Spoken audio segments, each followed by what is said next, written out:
بركة إلهي وغفور رحيم. عبدي يا ابن آدم إنك ما دعوتني ورجوتني غفرت لك على ما كان منك ولا أبالي. يا ابن آدم لو بلغت ذنوبك عنان السماء ثم استغفرتني لغفرت لك. يا ابن آدم لو آتيتني بقراب الأرض خطيئة ثم لقيتني لا تشرك بي شيئا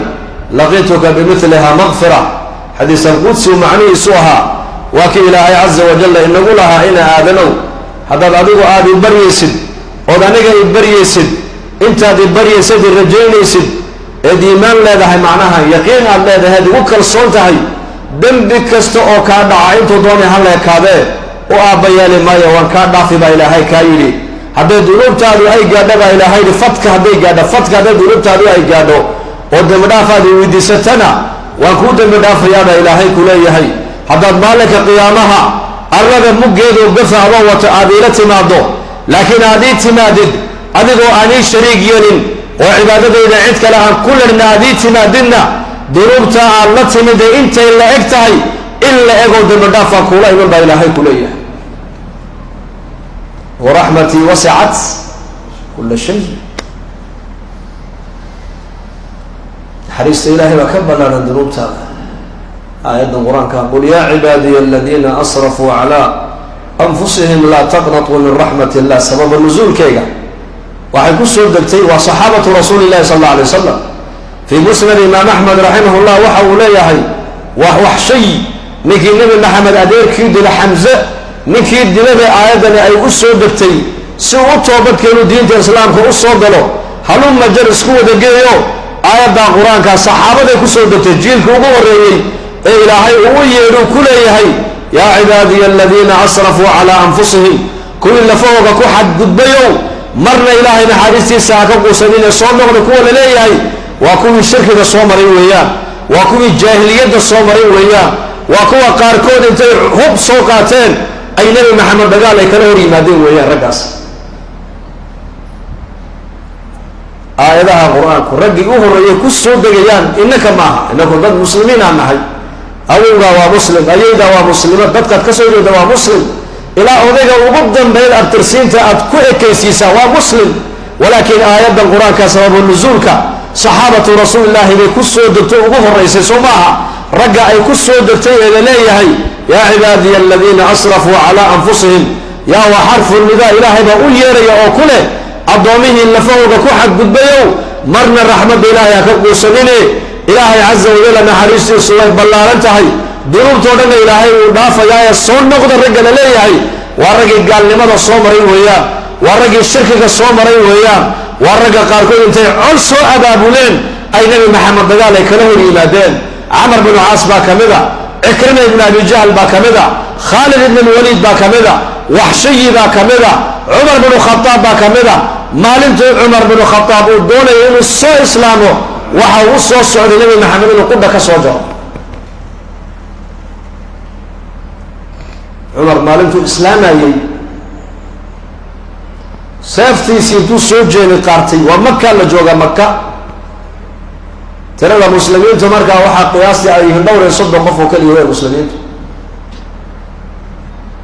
انتو صور بقاطي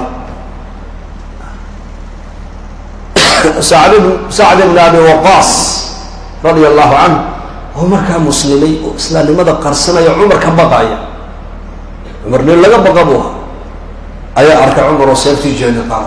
يا ابن خطاب يا عمر إلى أين حقا بسعطة وقال إلى محمد باكو سعودة أقولي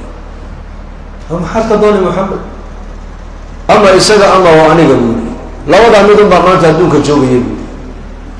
لوضع مدن بردوك الجوغي أما إساقا جوغي وأنا دمان أما إساقا دمان أدوك كتب أنا الولان قولي ومحاد كربتا وهذا جيد دابو رسوله وذلك هي دباتنا النور نحكياني ومدي ونما سياسة وهذه أركيه سعد بن أبي وقاص بأمر كاوي محمد بتكبدوني يقول محمد واحد ضدونه ليسو أقلك ولاشا ما بوصو أكتبه أقلك ولاشا دينت محمد ونيلي مدي يتكعب الإنسان صوت أقلك ولاشا دينت سي أي قشي ما بكوني وسعد بن أبي وقاص waxay isagu leeyahay balaayada Umar nabiga uu balka jeedi meel kale ku jeedi musliya ila Umar oo nin laga boqo markaas oo dib aad u dib badan wala shay Fatima wala sha iyo Sayyidina Sa'id gurigooda diinta islaamku way gashay markiiba uu soo noqday bayna Umar gurigii walaashiibu ku soo noqday Sa'd ibn Abi Waqqas wuxuu marka Umar ka jeestay nabiga xaq uu soo socday ayaan aniguna iska dhuutay wallahi waxa doonay ilaahay kala bado marba hadan nabi maxamed aan ka jeediyo Umar sharkiisa gurigii buu soo galay Fatima bint Khattab radiyallahu anha iyo zawjkeedii Sa'id ibn Zayd waxa la joogay marka Khabbab oo suuratu Taha oo marka nabigeena ku soo degtay ayuu marka labadoodana quraanka aqalka dhexdeeda ku baraya halka diinta islaamku soo martay baleega halka soo martay إنك الحمد لله مساجد مدارس معاهد بل إسلامه وكنيسنكو ومن ضدك أي ولا الشهادة الأيام أي إلهينا دحجوجي ومقالوا مركز مريسا مغلسا آذانك من لبضها بين إلهي صلاة الفجر أي يذكر حيسان سأدنك دواقيس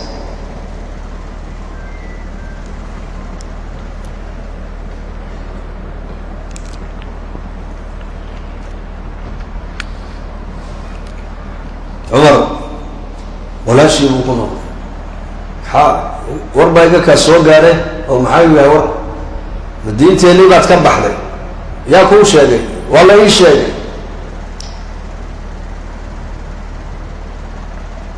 markuu dibadda soo maray inuu maqlay quraanka la akhrinayo hunuunuda meesha ku haysay soo saar buu ku yiri quraanka ilaahay Khabbab ba marka marinaya iyada iyo ninkeeda خبابنا وصحابه ورجع أجوه الرئيس أوائل الإسلام النبي صلى الله عليه وسلم دارت أرقم بالأرقام النبي كجرا يرجع مركا النبي اللجوجا يقول بالنبي آياتها القرآن كدوش يسكت صدقة أيوة توقع هذا مركا أقل الصحابة ومركا ومكة اللجوجا أيوة بمشين تجيبوا أقل بحافظ بكسو أخيار وضدك وصو شيئا مركا سو عمر حناقي سو صار من واحد ماشى كويس ولا شيء سيدي مركا كبودي وضرب حلا بعضلك كل دفتي مركا سي ولا شيء اي كذب هذا مركا سي كنت وركك وكبحنا الدين تاع الدين شركه قال لما كسغنا اديق ددكين waa ka baxnay tagay muslimad baana ninkeyguna waa muslim waxa doontana sameeyay ku tar umar waad sameey karto markuu hadalka walaashi uu ka maqlay darbaaxu ku dhiftay baa leeyo afkayga ayaa dhiigay markaas ay ku tar waxa leeyahay waxa doonta sameey umar waa ku cadeyn ashhadu an la ilaha illa allah wa ashhadu anna muhammadan abduhu wa rasuluhu aniga ninkeygu dad muslimiina ayaa nahay diinta islaamka ilaahay nasiyo wa kullu walaana waana ku dhimanayna kana soo noqonayna waxa doonta sabab ay ku tiri markuu arkay aziimada iyo go'aanka walaashi ay qaadatay iyo dhiiga afkayga ka socda ayuu yiri hadalkii meesha waxaad ku akhriyeyseen oo indhi buu ku yiri muhammad ha ku joogay tus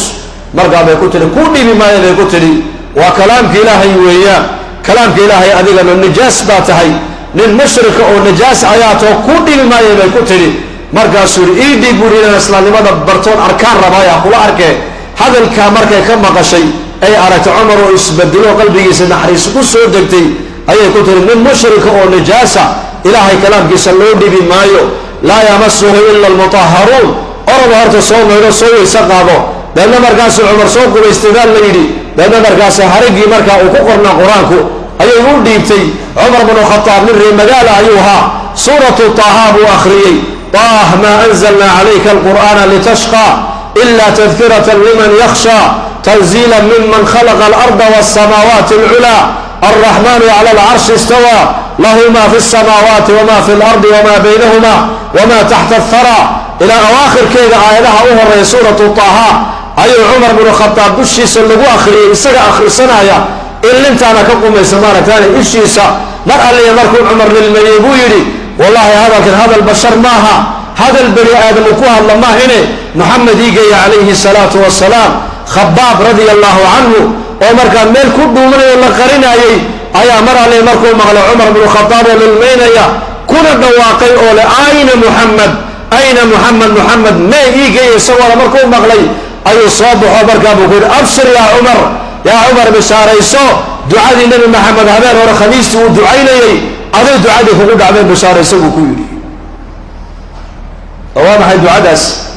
khabaab wuxuu yidhi waxaan dhinaayga ku maqlaayey habeen hore nebi maxamed calayhi salaatu wasalaam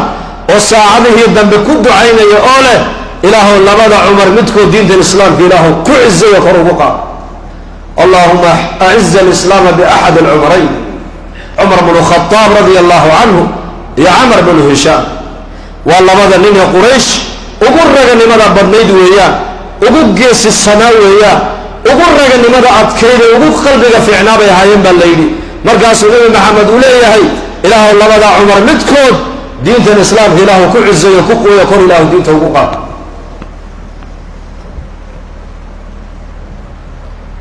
diintan ilaahay isaga kor u qaadanaya laakiin dad baa ilaahay kor ugu qaada diinta ogow xadiiskaa maxaa laga fahmayaa diintu rag bay u baahan tahay diintu rag dhaqaale labay u baahan tahay diintu rag raganimo labay u baahan tahay diintu rag cilmi labay u baahan tahay diintu rag yidhaahda anna kaalabay u baahan tahay diintu oo ficintaba dabadeed cumar midkood ilaahu diinta kor ugu qaad buu yidhi marka khabaab wuxuu yihi ducadaa maadaama nebi maxamed dhagahayga anu aan ka maqlaayey adaa ducadii kugu dhacday bishaaraysa buu ku yihi cumarow markaasuu orogo kaale nabiga ii geeyey buu yihi calayhi salaatu wasalaam cumar taasaa nabiga loogu keenay sal alla alay slam weliba markuu rasuulka u soo galay halkaabuu nabigu kaga booday baa la yidhi daedna halkaabuu nabigu sidaas kugu qabtay wuxuu ku yidhi ya bna khataab aslim ya bna khataab ina khataab oo islaam oo diinta islaamka soo gal allahuma hdi cumara buu nabigu yihi haddana ilaah cumarna qalbigiisa adahayo soo jeedi addacwa wducaa addacwa labadaa buu nabigu cumar isku raaciyey dacwad uu u yeedhay cumar soo islaam buu ka yidhi allahuma hdi cumar buu nabigu hadda ilaahu cumar soo hadee ilaahu qalbigiisa adiga hayo xaggan usoo jeedi xagga ilahi xagga rasuulkiisa markaasuu ilaa maa tadcuu yaa rasuul allah waxaad iigu yeedhaysid eedii bandhigaysid ii sheeg buu ka yidhi deedna markaabuu nabigu u tiriyay arkaan alislaamka rukunadii ugu horreeyey iyo silatu riximkii iyo awsaanta iyo asnaamta cibaadadooda in laga togo iyo shirkiga laga dhexbaxo ayuu nabigu u sheegay cumar halkiiba cumar ku islaamay saxaabadu nabigu takbiir bay ku dhifteen waxuu noqday ninkii afartanaad buu noqday islaamnimada ninkii afartanaad imisa afartan laakiin booskeedu cumar soo gaaray markii dambe booskii labaad buu galay yaa ka horreeyay bal sheeg abubakr sidiiq 8 nin buu cumar sidaa uga soo tallaabsado uu soo wareegay waa cumar uu abubakar isdaba taagay weliba abubakarna kama adhina uu la tartamay uu gaadhi waayey mooyaane siiraday ku taalla iyadu axaadiista rasuulka tartan raganimada nebi maxamed uu ku ogaayo ilaahay ugu baryaayay buu caddaystay cumar markiiba wuxuu yihi xaq ma ku taagannahay haa baatil ma ku taagan yihiin haa oo xaqa maxaa loo qarin buu yihi banaankan u saarayay 20 nin aniga laygu daran buu yihi xamzana 19 buu kaxaystaan la yidhi cumarna 19 buu kaxaystay magaalada maka nina xaggaabuu ka soo galay nina xaggaabuu ka soo galay labada nin ee jamaacadada watee hor socdana waa laba nin aan lagu dhici karayn xamza asad ullahi wa asadu rasuulihi iyo cumar alfaaruq radia allahu can ninkii xaq iyo baatilka ilaahay sababtiisa uu ku kala saara waa cumar labadaa nin baa labada jamaaca hogaaminaysa raganimadoodii xaqay u muujiyeen inagu raganimadeeni halkeen geyna maanta yaa muslim raganimadaada adu halkeen dhigtay ree hebel baan ahay baa dariiqa la fadhidaa maxay ree hebel ku qabanayaan agtaadana taariku salaadii baa ka buuxee maxay ree hebel kuu qaban ummadii baad arkaysaa maalinba maalinta ka dambaysa ilaah iyo rasuulka kasii dheeraanayse oo ree hebelnimo maqaaxida la fadhida raganimadaada waxaa la rabaa inaad diintaada wax ku tarto diin baa ilaahay ku siiyey waxaad haysatay ilaahay adduunka dusheeda uu kugu siiyey انت انا لقا قادل ماشا صحده واستعمال حدي ان القلم هو استعماله واحد كل عدو خساره وقف ولي يقول لك سو كعين